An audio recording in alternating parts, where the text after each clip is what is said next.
우리가 살고 있는 시대가 이렇습니다. 여러분 나이지리아 아시죠? 여러분 사도행전에 스데반 하면 어떤 생각, 어떤 이미지, 어떤 말이 떠오르십니까? 스데반. 돌 맞아 순교한 분. 그렇죠? 예? 네. 네. 유대교 극렬주의자에 의해서 그 자리에서 목숨을 잃어버렸던 그 당시에 전도 유명한 지도자. 여러분 스데반의 이 죽음은요, 한 사람의 죽음으로 끝나는 것이 아니라 교회 역사를, 선교 역사를 바꾸게 합니다. 근데 스데반의 죽음과 더불어서 흥미로운 부분이 있어요. 오늘 우리가 읽었던 부분이긴 한데, 스데반이 죽고 나서 어떤 일이 벌어지냐면 스데반으로만 끝난 게 아니라 스데반과 함께 한 사람들로 보이는 소위 우리가 위험군이라고 부르잖아요. 사회에 있어서 불온 시대는, 위험 시대는 대상으로 사람들이 몰리면서 믿는 이들이 흩어지게 됩니다. 그래서 예루살렘에 있는 교회에 큰 박해가 우리가 앞서 나이지리아 교회에서 있던 것처럼 사도회에는 다 흩어지는 일이 등장하게 됩니다. 여러분 최근에 국내 예멘 난민들 여러분 이야기 접하셨을 거예요. 여러분 예멘이라는 곳은 무슬림 국가입니다. 그래서 그곳에 있는 정치적인 불안정 때문에 어떻게 해요? 이웃나라로 탈출하려고 했는데 원래 우리나라로 오려는 게 아니라 말레이시아 쪽이, 말레이시아가 무슬림 국가거든요. 다수. 말레이시아 쪽으로 둥지를 틀려고 했는데 거기서 차단해버렸어요. 그래가지고 결국 무이자 입국이 가능한 우리나라 제주도로 딱 들어왔는데 이제 이게 문제가 생겨버린 것입니다. 왜냐면 이 유럽에서 이 무슬림 포비아 때문에 이들이 지금 오갈 데가 없는 상황이 된 거죠. 여러분 오늘날의 이 이야기는요, 우리 2000년 전에 있는 사도행전의 이야기하고 별반 다르지가 않습니다. 6월 23일 며칠 안 됐죠? 현지 시간 나이지리아 중부의 한 이슬람 예배당 모스크, 우리는 예배당이라는 거 모스크라고 하거든요. 거기에 중무장한 이슬람 교도들이 이맘이라는 것은 이슬람 성직자를 뜻해요. 우리가 예를 들면 교회에 있어서 목회자, 목사, 장로 이런 것처럼요. 그에게 중무장들이 와가지고 총구를 거들고 내놓으라고 합니다. 누굴 내놓으라고 할까요? 262명의 이웃에 사는 베럼족, 농경지를 하고 있는 기독교인들을 내놓으라는 겁니다. 내놓지 않으면 어떻게 하겠다고요? 모스크를 다 불태우고 죽이겠다는 거예요. 당신도. 어떻게 했을까? 이맘이 읍소를 합니다. 이맘 떠나달라고. 300여 명의 이슬람 무장 강도라고 표현할 수 있어요. 폭도들의 위험 때문에 이주해가지고 피해난 온 곳이 모스크였어요. 거기서 이맘을 만났어요. 우리 살려달라고. 그래가지고 여성들은요 집 쪽으로 숨기게 하고 남성들만 모스크 쪽으로 은신처를 삼게 했는데 그 정보가 들어갔는지 몰라도 내놓으라는 것이었죠. 이만이 어떻게 했을까요? 눈물로 떠나달라고 이만 떠나달라고 했어요. 그 읍소가 통했을까요? 떠나긴 떠났어요. 근데 그 주변 인근 마을에 있는 교회들과 집들, 기독교인들이 머무는 곳이라고 간주된 곳을 불태운 채 떠나버렸어요. 그리고 나서 몇 시간 후에 이제 자신이 살았다는 것을 안 사람들은 누구였죠? 예, 베럼족 기독교인들이었어요. 그 일이 있고 나서 일주일쯤 됐을 때 7월 1일 날 그 소문이 BBC까지 전해져가지고 BBC의 특파원에 와가지고 인터뷰를 합니다. 어떻게 이들을 살려줬냐고. 40여 년 전에 우리가 이곳에 왔을 때 기독교인들이 우리를 보살펴줬다고. 심지어 땅도 주었다고. 우리는 그들의 고마움을 잊을 수가 없다고. 사람이라면 그런 거 해야 되지 않겠습니까? 그래서 정말 가슴을 쓸어내려야만 했습니다. 그러나 이제 돌아갈 곳이 있나요? 불탄 곳으로 들어갈 수 없잖아요. 그래서 5일 동안 이맘이 있는 그곳에 머물다가 결국 난민 캠프로 떠나야만 했습니다. 그것이 바로 최근에 우리 동시대에 살고 있는 나이지리아에서 벌어진 일이었어요. 왜 저만 알고 있는 것 같죠? 여러분 국제뉴스 여러분 성경은 첫 세기 신자들도 바로 이렇다고 얘기합니다. 사도행전에서도 어쨌든 자신의 삶의 터전을 떠나면 했던 사람들의 이야기가 펼쳐진다. 우리는 그냥 읽지만 그 배후에 있는 것들, 역사적 맥락, 사회적 맥락을 보면요, 다르지 않죠. 그날에 예루살렘 교회에 큰 박해가 있어. 사도 외에는 다 유대와 어떻게 해요? 사마리아 모든 땅으로 흩어진다. 근데 흩어져요. 흩어졌는데 이들이요, 이상한 행동을 합니다. 여러분, 정든 곳, 익숙한 곳을 떠나면 어떻게 되죠? 풀이 죽잖아요. 괴로워하잖아요. 낙담하잖아요. 절망하잖아요. 근데 이들이 메시지를 증거합니다. 여러분, 이 대목에서 놀라지 않았어요? 의아하지 않았어요? 성경을 우리가 읽으면서 의아하지 않거나 궁금해하지 않거나 도전을 받지 않거나 훅 들어와가지고 이거 뭐지? 하지 않는다면 우리는 성경을 사랑하지 않는 자죠. 여러분, 이 대목을 읽을 때 의아하지 않았어요? 어떻게 이럴 수 있을까? 아니, 집을 떠나가 이주민이 됐고 난민이 됐고 홈리스가 됐는데, 말하자면 현대식으로 표현하자면 어떻게 이들은 전했을까? 이 힘이 뭘까? 저도 궁금했어요. 이 본문을 한 주간 동안 준비하면서. 아마도 예수님의 말씀처럼 아버지와 아들과 성령의 모든 권세로 너에게 권한을 내가 위임하니 모든 권세가 내게 있으니 너는 모든 족속으로 제자를 삼으라는 그 대위임령의 메시지가 그들의 이 가슴을 다시금 불태워온 까닭일까? 아니면 성령이 임하신 너희가 권능을 받아서 유대와 사마리아 온 땅 끝까지 이런 증인이 될 것이라는 말씀이 아직도 귀청에 남아있기 때문일까? 아니면 그렇게 처절한 순교 현장에서도 굴하지 않고 하늘을 바라보면서 감사 기도를 올리는 것처럼 보였던 스데반의 모습 때문이었을까? 뭐 때문이었을까요? 그게 궁금했어. 그런데 그들은 전했어요. 왜냐하면 그 말씀을 전하자 반응이 있거든요. 사람을 구원케 하는 힘이 있어요. 여러분, 오늘 온갖 우리가 접하게 되는 매체나 SNS는 너무 좋은 얘기들이 많아요. 그 좋은 얘기들은요, 소위 마이도프처럼 언젠가 잠시 머물다가 위로해주고 떠나버립니다. 잊혀져요. 근데 하나님의 말씀은 그렇지가 않아요. 예수 그리스도에 관한 복음은요, 여전히 우리 뇌, 우리의 마음 가운데 살아 움직입니다. 그래서 하나님의 말씀이, 그래서 메시지예요. 그 흩어진 사람들이 두루다니며 복음의 말씀을 전할 때 흩어진 사람들이라고 표현된 거 여러분 아세요? 흩어진, 홈리스라고 말하지 않아서, 난민이라고 얘기하지 않아서, 이주자라고 얘기하지 않고 흩어진 사람들이, 여러분들 흩어진 사람들이라는 것에 쓰여진, 영어는 scattered라고 얘기하잖아요. scattered라고 하는데 여기에 쓰였던 헬라어 단어가 있어요. 이게 뭔지 아세요? 디에스 파레센이라는 거예요. 디에스 파레센은요, 스페이로라는 단어에서 왔어요. 여러분, 디에스 페라센은 또 어디로, 영어에 무엇을 또 창출해냈으니까 디아스포라는 단어 여러분 아시죠? 원래 디아스포라는요, 유대인들이 불가피한 사정 때문에 본국을 떠나서 살아야만 했던 사람들을 얘기하는 친구였어요. 용어였어요. 근데 이제는 자국을 떠나서 해외에 살고 있는 사람들, 동포들 가리켜 아우르는 용어거든요. 디아스포라. 디아스포라 한국인들도 있죠. 디아스포라 뭐 뉴질랜드인들도 있죠. 그런 용어예요. 그런데 이 흩어진 이 디아스페라센이라는 말에는 무엇이 있냐면 스페이로가 뭐냐면 뿌리다는 거예요. 씨앗을 뿌린다. 거기서 온 거예요. 그러니까 흩어진 것은 뭐죠? 씨앗을 뿌린 사람들이라는 거예요. 무엇을 뿌려요? 복음의 말씀. 말씀의 씨앗을 뿌리는 사람들이에요.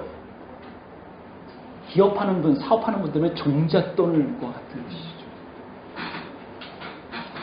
시드머니라고 여러분 아시죠? 그런데 박해로 인한 흩어짐, 오늘 우리가 했던 본문에서 또 등장하는 거예요. 스데반의 일로 일어난 환란으로 말미암아 흩어진 자들이 이번에는 어떻게 해요? 안디옥까지 갑니다. 그전에는 그 넘어서 유대 지역 쪽으로 흩어져 막 갔는데 이제는 안디옥이라는 지역까지 다 갑니다. 놀라운 일이죠. 왜 그랬을까요?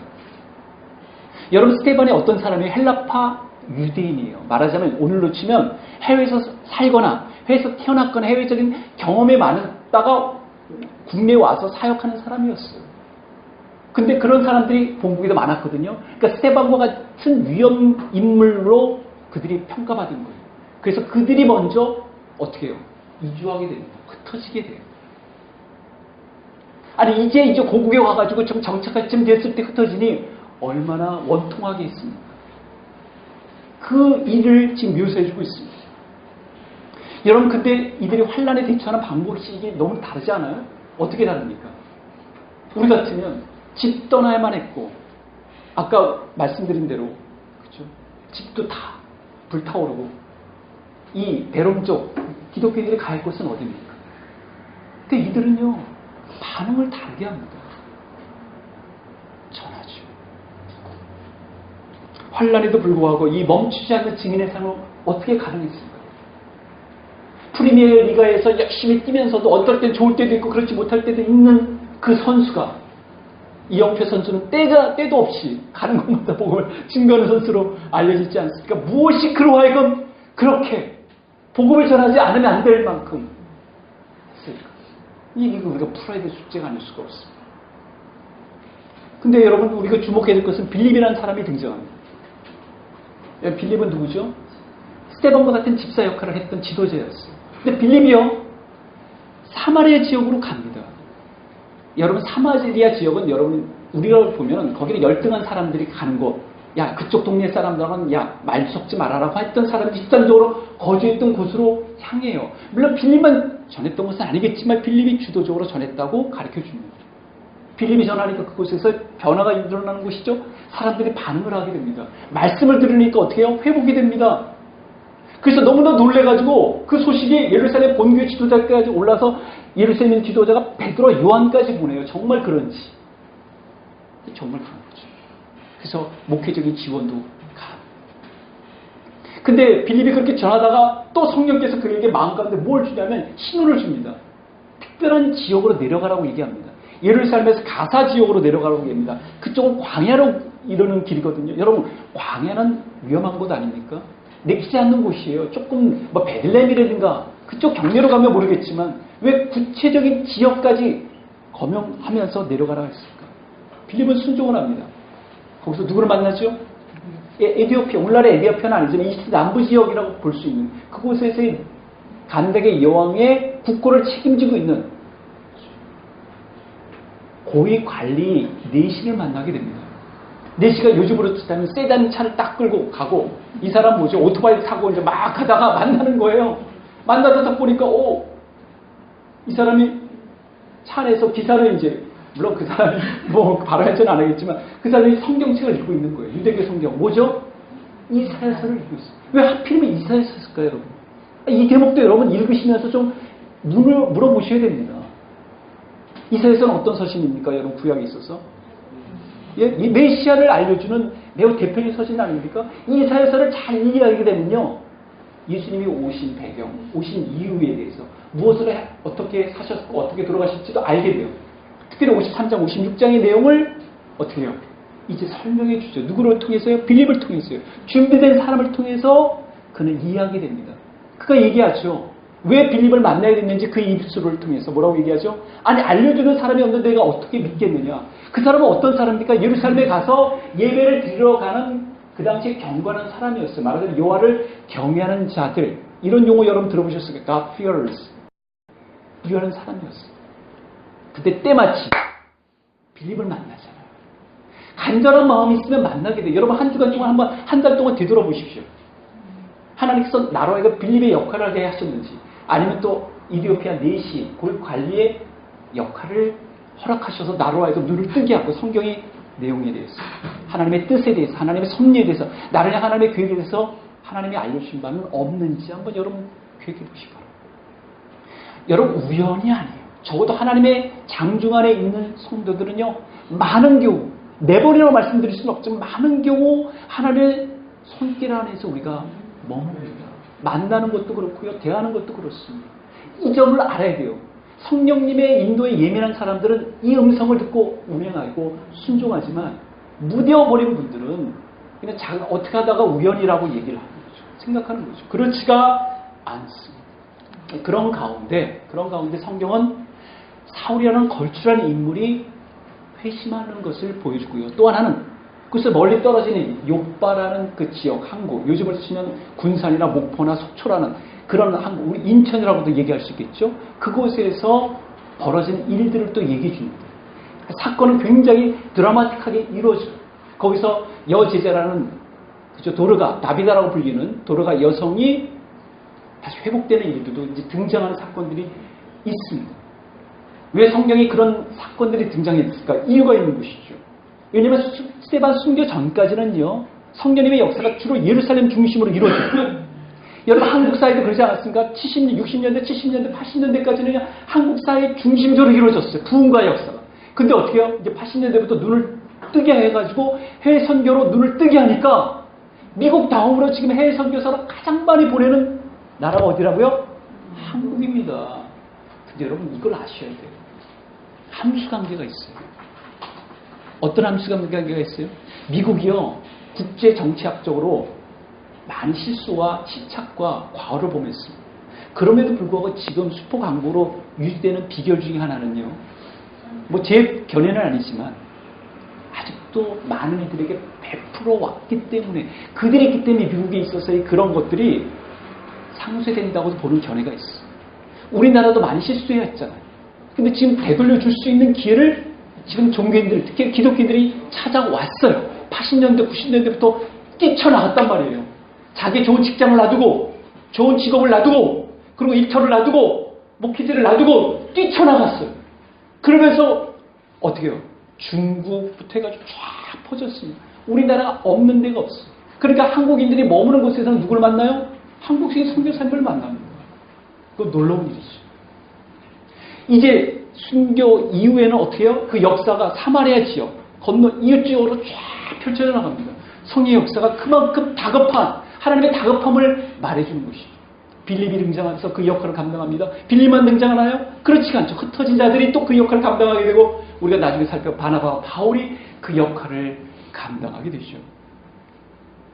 마침 루다라는 지역에서 베드로가요, 사역을 하고 있었어요.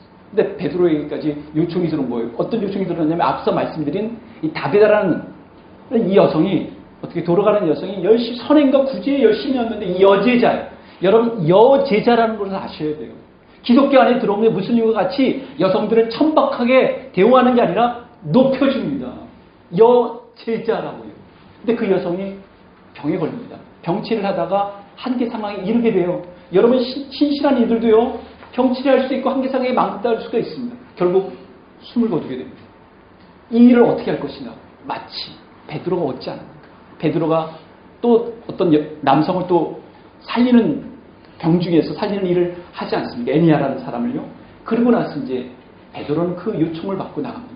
근데 이상하게도 하나님께서 특별한 어떤 계기를 주셨을 때는 특별한 의미가 있다는 것을 알게 되고, 그리고 베드로가 그 다락방에서 외놓고 예수님이 하셨던 그 방식대로 어떻게 해요? 삶을 되돌려 놓습니다. 놀라운 일이죠. 나사로가 되살아났던 것처럼. 근데 이유가 있는 되살림이었어요. 여러분, 기사와 이적이 함부로 하나님께서 베푸시나요? 그렇지 않죠. 하나님은 아끼시는 분이, 필요할 때 필요한 기적을 베푸시는 분입니다. 결국 살아나게 돼요. 그래서 요바에 있는 그 지역에 있는 많은 사람들이 주께로 들어옵니다. 사람은 강팍해지면요, 이 논리와 이성과 그걸로 안 되면 뭐로 하나님이 해결해 주시죠? 기적과 이상. 병이 낫기도 합니다. 불치의 병이요. 그리고 안 풀렸던 일이 풀려지기도 합니다. 철묘하게 하나님께서 타이밍에 맞춰서 일하신 것을 보게 돼요. 여러분, 그런 경험이 있으실 거예요. 그런 간증이 최소한 한두 가지는 있을지 모르겠어요. 근데 그렇게 고치고 나서 베드로가 또 요청을 받게 됩니다. 한 번의 일로 끝나는 것이 아니에요. 하나님의 놀라운 일을 행했을 땐 계속 일들이 계속 이어진다는 것을 보게 됩니다. 가이사랴에 주둔하고 있었던 그 당시 로마 군대 장교인 고넬료의 초청을 받게 됩니다. 여러분, 이방인입니다. 완벽한 이방인이에요. 사마리아인처럼, 그렇죠? 이쪽 중간지대에 있었던 사람이 아니었어요. 근데 이방인의 요청을 받았다고 해서 선뜻 나설 수 있을까요? 물론 이방인의 요청을 받았던 지역이 어디였냐면, 그가 무두장이, 요즘으로 치면 피역 관리하는 곳이에요. 동물의 가죽으로 가공 처리하는 곳이었는데, 요즘이야 뭐 그것을 떼던 분들을 맞지 않습니까? 구두하고 그런 계통에 하시는 분들을 보면. 근데 그 당시 유대인들은요, 이 가죽 계통에서, 지금 왜냐하면 짐승의 피와 얽혀진 그런 직업을 갖고 있는 사람들 천히 여겼기 때문에 거리를 뒀어요. 그러나 베드로는 그러지 않았어요. 저도 거기에 머물렀다가 고넬료 요청을 받게 됩니다. 그리고 어떻게 했을까요? 고넬료 초청에 응했을까요? 응했습니다. 그렇지만 이것이 굉장히 위험하다는 것, 위법하다는 것을 알았기 때문에, 심지어 자신이 왔을 때 고넬료가 마치 황제에 대접하는 것처럼 그렇게 엎드리자 그를 향해서 우리 같으면 말을 좀 안 해도 좋을 것 같은데 뭐라고 얘기합니까? 유대인으로서 당신과 같은 이방인과 교제하는 것 하며 가까이 하는 것이 위법인 줄 너희도 알거니와 이렇게 얘기하는 거예요. 유대인들이 할 말은 다 합니다. 그렇죠? 위법인 줄 알거니. 그러면 고넬료가 뭐가 되겠습니까? 그런데도 불구하고 고넬료는 그 말씀을 받고 예수 그리스도에 대한 복음을 전해 들어요. 누가요? 고넬료가. 그러면서 그 모든 사람들이 회개를 하며 세례를 받는 놀라운 일이 일어나게. 정말 이런 사람이 있을까 싶은데 여러분 보세요. 경건한 신앙인에게는요 이런 사람이 따라 붙습니다. 꼭 그런 준비된 사람을 만나게 해주셔요. 그래서 전하면 반응이 옵니다. 전하면 뭔가 변화가 뒤따라요. 바로 고넬료가 그랬습니다. 그는 경건한 사람이었어요. 그리고 하나님을 두려워하는 사람이었어요. 좋은 평판을 받고 있는 사람이었어요. 그래서 때마침 누구예요? 빌립으로 하여금 에티오피아 내시 고위 관리를 만나게 해주신 것처럼 성령님께서는 또 베드로로 하여금 누구를 만나게 해주셔요? 네, 고넬료를 만나게 해주신 것이죠. 여러분 우리가 살면서요 이 주변에 보면 야 인생 이렇게 살다가 나는 보험받을 바가 난 못하겠다라는 사람이 있죠. 선한 양과 양심과 양식을 갖고 있는 사람이 있어요. 그런 사람들이 우리가 복음을 전할 수 있는 좋은 사람이에요. 강박한 신령으로 살아가는 사람들이 아니라 좀 열려져 있는 상식적으로 살아가는 사람. 그런 사람들이 있단 말이죠. 신이 계시다는 것은 좀 알 것 같지만 우리가 믿고 있는 삼위 하나님 아직 경험하지 못했기 때문에 뭔가 갈증에 있는 사람도 있을 수 있습니다. 여러분 이런 일은 우리에게도 있을 수 있죠. 왜 하나님 요즘 신앙생활이 단지 종교생활, 종교생활, 신앙생활은 교회 다니는 건 아닐까라고만 생각했던 나에게 신앙생활은 그런 게 아니라 내 삶과 내 인생과 내 운명과 관계된 것이라고 왜 자꾸 일깨워주실까? 거기에는 의미가 있지 않을까? 왜 하나님께서 예전에는 보람있게 살아가는 게 좋은 인생으로 간주하고 있었는데 하나님께 대해서 신뢰를 두고 사랑하고 순종하는 것이 최고의 삶이라는 것을 왜 자꾸 주변으로 듣게 하실까? 왜 내가 많은 교회들 가운데 바로 그게 속하게 하셨을까? 여러분 베드로가 고넬료 집에 산 것은 분명했습니다. 그리스도께서 누구신지 그죠? 무엇을 하셨는지 베드로가 이 말을 할 때 성령이 말씀 있는 모든 사람에게 내려오니 베드로와 함께 온 할례받은 이방인들에게도 성령이 부어주심을 목격하게 된 거예요. 여러분 놀랍지 않습니까?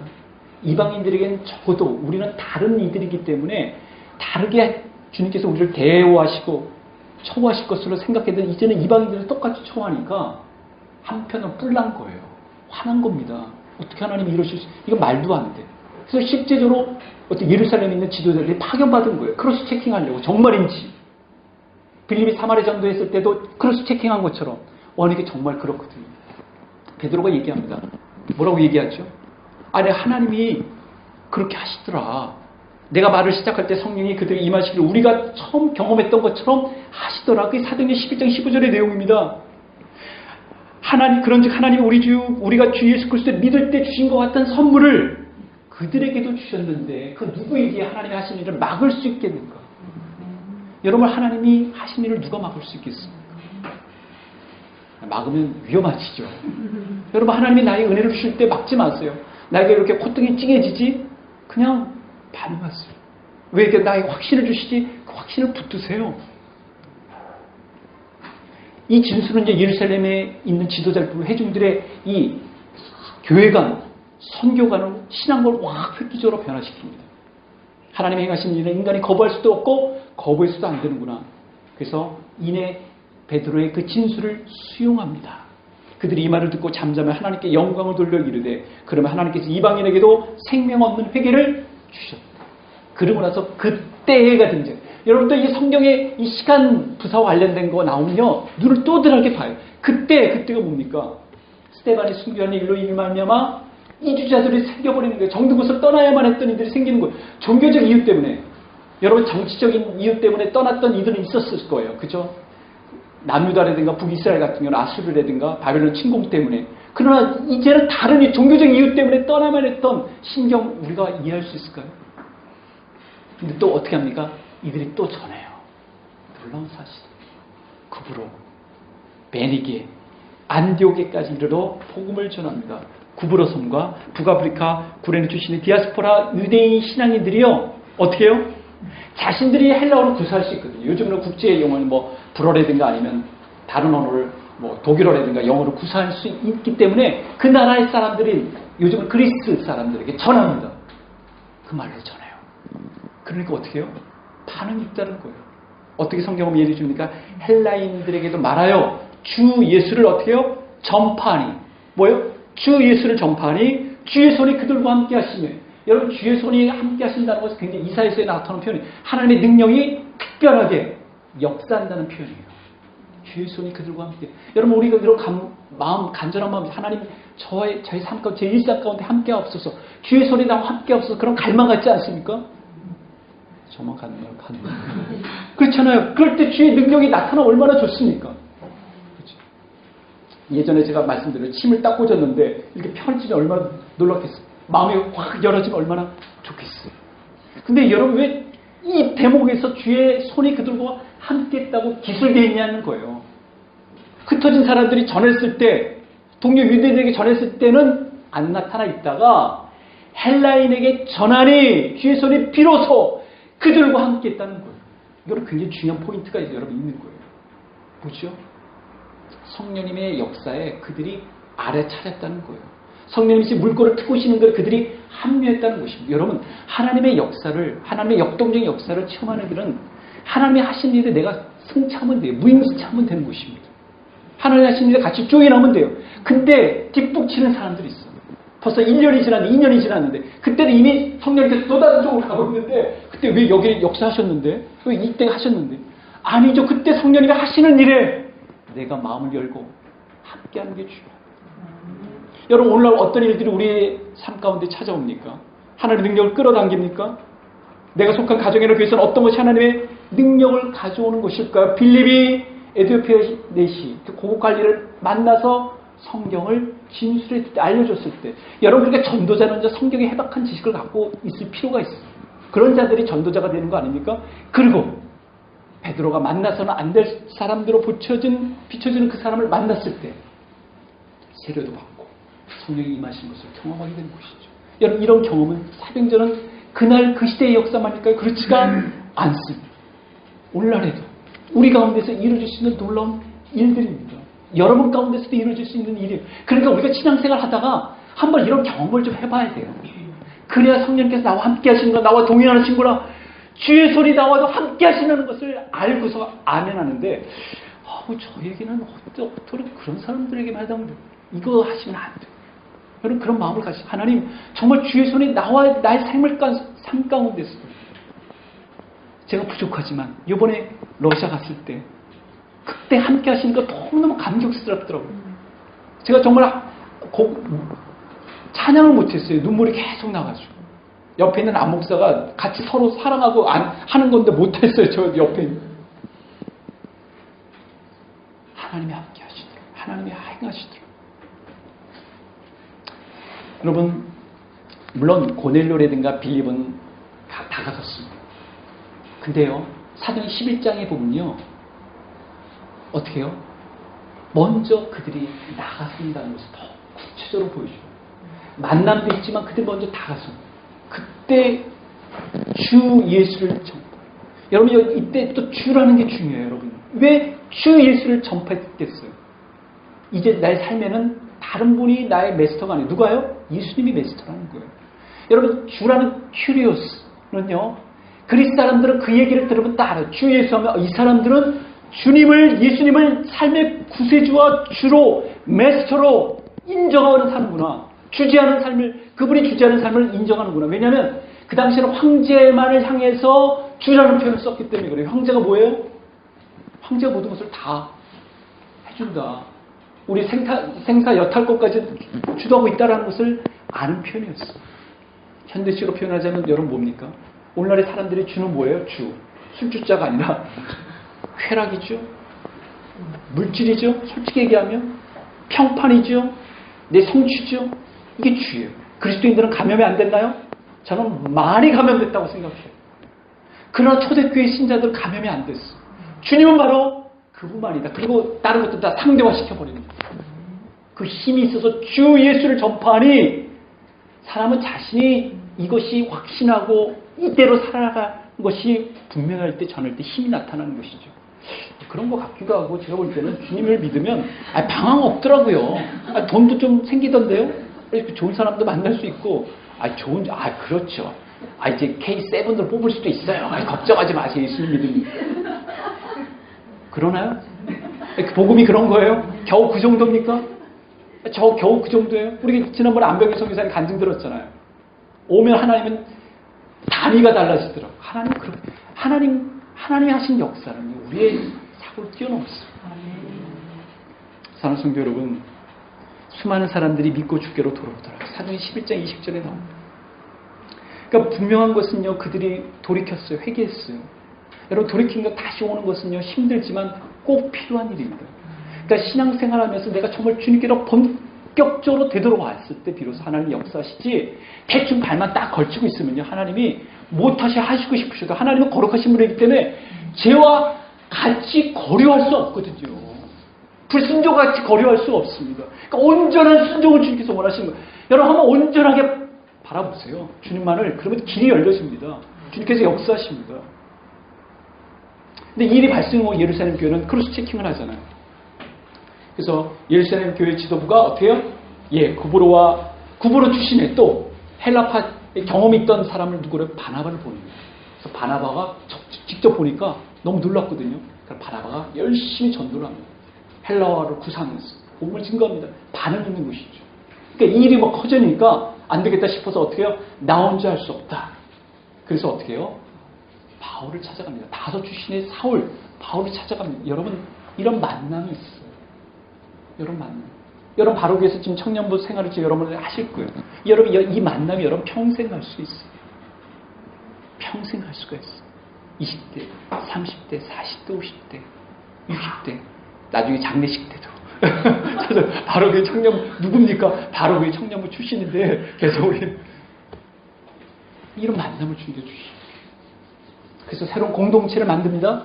공동체를 만들어서 어떻게 공동체를 만들 때 얼마나 힘들어요. 여러분 이 바나바와 바울이 했던 것은 1대1로도 했지만요. 공동체로 끌어당겨서 했어요. 왜냐하면 그 당시에는 너무 1대1로 하기 공동체의 맛, 공동체의 멋, 공동체의 흥을 느낄 수 있도록 예수 그리스도와 함께한 이들이 예수 그리스도와 연합된 이들이 어떤 삶을 구가하는지를 보여주기 위해서 공동체로 끌어당긴 거예요.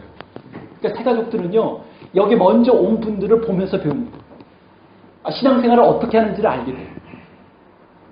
그래서 어떻게 해요? 거기서 주님과 연합한 예수님과 운명 공동체를 했던 사람들을 보면서 나도 그래야 되겠구나. 예수님과 하나가 되어야 되겠구나라는 것을 삶으로 표시하자 외부 사람들이 저 사람들 보니까 주님과 연합한 사람들이 주님께 속한 사람들 그래서 Christ United Ones 크리스찬이란 말이 그때부터 등장했던 거예요. 여러분 크리스찬은 함부로 쓰는 용어가 아니죠. 그런 역사적 배경이 있습니다. 내가 주님과 동행하고 통역하고 운명 결사체가 된 사람에게 붙여진 거룩한 칭호입니다. 그리스도인. 제자들이 안디옥에서 비로소 그리스도인이라 일컬음을 받게 되었더라. 사랑하는 성도 여러분, 우리는 스테반처럼 순교하지 않을 수도 있어요. 네, 않을 수 있어요. 여러분 않길 바랍니다. 그렇게 갑자기 돌아서 얼추입니다. 그 하나님은 분량에 맞춰서 시련도 주실 수 있는 분 아닙니까? 여러분 우리 오래 100세까지 사시다가 주님 앞에 사시길 여러분 바랍니다. 물론 주님께서 빨리 부르시면 갈 수밖에 없죠. 그러나 신자는 질병을 경유해서 사건을 경유해서 가지 때문에 가지는 않잖아요. 그렇게 우리는 상황에 따라서 운명이 결정이지 않죠. 하나님의 손에 있기 때문에 그래요. 그런데 여러분 우리가 때로는 익숙한 곳을 떠날만 할 때도 있어요. 그리고 때로는 빌립처럼 성령님이 예미하는 음성에 따라 섬세한 음성에 따라서 누군가를 만나야 할 때 있어요. 그때 귀찮아. 어떻게 광야까지 가? 오토바이 타고서 어떻게 거기까지 가? 그러지 마시고 만나세요. 그리고 여러분이 알고 있는 메시지를 증거하세요. 그러면 꼭 필요한 사람이 그 메시지를 필요했던 것입니다. 그리고 베드로처럼 꺼려지는데 만나면 놀라운 일이 등장하게 됩니다. 여러분 되돌아보십시오. 우리들이 있는 이 고난이나 역경은요 정말 활용할 만한 일이에요. 왜냐하면 신앙은 언제 크냐면요 편안할 때 일이 잘 풀릴 때는 별로 안 커요. 자신이 아주 노력하지 않으면 근데 고난이 닥치고 역경이 닥치면요, 본인이 그렇게 노력하지 않아도 쑥쑥 큽니다. 여러분, 여름에 제가 나무테를 연구해가지고 예전에 중앙일보에다 글을 쓴 적이 있어요. 기회가 있으면 제가 보여요. 나무테가 언제예요? 언제 자라는지 아십니까? 여름 때, 늦은 봄부터 여름 때 확확 자라요. 그때 떼 앞에서 쫙 받고 쫙 나이트가 견고해지는 거예요. 여러분, 풀들도요, 바람이 많이 오는 곳에서 풀들이 뿌리를 잘 내려요. 사람도 마찬가지예요. 신앙인도 마찬가지예요. 신앙인들도 박해라는 고난을 장애를 통해 견고해진다. 그래서 여러분, 저분 정말 대단한 분이다. 정말 순전한 분이다. 정말 괜찮은 분이다는 분 보면 말할 수 없는 역경, 말할 수 없는 고난이 있어요. 평탄한 것을 여러분 너무 반구하지 마십시오. 그런 분들은 그냥 평범하죠. 그러나 견고한 분들은요, 고난이라는 자양분이 분명히 담겨 있습니다. 2015년 4월 25일 7.8의 지진이 한 나라를 타격합니다. 이 네팔입니다. 그래서 9천여 명이 죽고요. 그 자리에서 수백만의 이재민이 발생해요. 이게 불과 몇 년 전의 일이에요. 국내외에 있는 단체, 우리나라도 갔죠. 특히 신앙인 단체들이 갔어요. 여러분, 네팔은 어떻습니까? 어떤 나라예요? 어떤 종교입니까? 힌두교, 불교, 이쪽이 다수잖아요. 그죠? 네팔이 힌두교나 불교란 말이에요. 근데 일부가 이제 이슬람교가 있지. 기독교인들은 소수입니다. 근데 기독교인들이 오니까 당신네 종교가 최고라고 얘기를 하는 거예요. 말하죠. 여러분, 기독교에는 이런 힘이 있습니다. 그래서 CBN, 미국의 그 기독교 방송 인터뷰에서 이렇게 도움을 준 이들에 대해서 내가 정말 감사한다. 아니, 힌두교의 신에게 감사한 게 아니라 어떻게 해요? 예수님께, 하나님께 감사를 했습니다. 재난 가운데서 어떻게 했어요? 네팔 기독교 공동체는 그것을 비껴선다? 그렇지가 않죠. 그렇지만 여유가 있는 이들이 함께 모여서 같이 구호단체 활동을 벌입니다. 그리고 나서 인구의 80% 이상인 힌두교인 네팔에서 기독교인의 수가 엄청나게 가파르게 성장합니다. 예전에 여러분, 저도 네팔에 대해서 그렇게 못 들었어요. 중국에 대한 얘기는 들었죠, 여러분. 그죠? 베트남에 대해서는. 그렇지만 네팔이 지금 가장 대학적으로 붕하고 성장하는 나라입니다. 지난 10년 동안 기독교 인구가 몇 배 증가해서 3배나 증가했어요. 이게 엄청난 겁니다, 여러분. 무엇 때문에요? 이런 사건, 재난 가운데서 일어났어요. 그러면 거기서 끝나는 거예요? 작년 10월 중순 정부는 8월 의회 승인을 받고 대통령의 사인을 거쳐 종교 개종을 금지하는 법안을 발의합니다. 이제 개종하면 위협이 되는 거예요. 벌금형뿐만 아니라 심지어 다른 것을 하게 되는 거예요. 네팔에서 일어난 일이에요. 복음이 막 펼쳐질 때 무엇이 있어요? 역경이 있는 거예요. 이제 네팔 기독교인들은 새로운 시련기에 돌입한 거예요. 그러나 그럼에도 불구하고 개종자들은 나타나겠죠. 여러분, 앞서 소개된 이 난민 캠프, 자신의 터전을 잃고 이제 이 262명들은 어디 살아갈까요? 난민 캠프에서 어떻게 시기에 빠져만 살아갈 거야? 아니면 그 가운데서 하나님께서 우리를 향해서 뭔가 계획이 있으실 거야? 라고 살아가겠습니까? 선택은 그들에게 달려있겠죠. 여러분, 한국전쟁에서도 저도 한국전쟁의 결과물입니다. 저희 부모님이 평복, 정주, 황해도, 연백에서 내려오셨으니까. 그분들이 안 내려오셨으면 저라는 사람도 등장하지 못했겠죠. 그리고 그런 사람들이 내려와서 여러분이 지금 이름을 대면 다 알만한 그런 교회들을 세우셨어요. 신앙 공동체가 됐습니다. 그리고 교회를 세워나갔고 선교와 전도와 봉사를 했어요. 여러분, 기적은 재난 가운데서 꽃피우는 법입니다. 역경 가운데서 창고라는 법이에요. 나에게 고통이 없다면 하나님 저에게 고통을 주십시오라고 여러분 기도하십시오. 나에게 어려움이 없다면 하나님 제 어려움 가운데 성장하고 싶습니다. 어려움을 주십시오. 그러나 제대로 이 어려움을, 제대로 이 역경을 이겨내게 도와주십시오라고 여러분 기도하시지 않겠습니까? 여러분, 사도행전에 묘사된 하나님은요, 그 절묘한 타이밍에 맞춰 역사하십니다. 지금 성령님은 이끌어 나가십니다. 여러분의 삶을, 우리의 교회를, 그리고 우리 민족을 세계 역사에 이끌어 나가셔요. 그때 내가 어떻게 그 타이밍에 맞춰 살아가는가? 맞춰 내가 반응하냐에 따라서 내 삶은, 내 인생은 바꿔줄 것입니다. 성령은 우리 각자에게 지금도 말씀하실 것입니다. 내가 너를 향하여 이런 계획이 있다. 내가 지금 이렇게 하고 싶은데 같이 합류할 수 있겠니? 같이 나와 동행하고 동역할 수 있겠니라고 말할 때 여러분은 어떻게 하시겠습니까? 이제 이 일은 우리에게 달려 있습니다.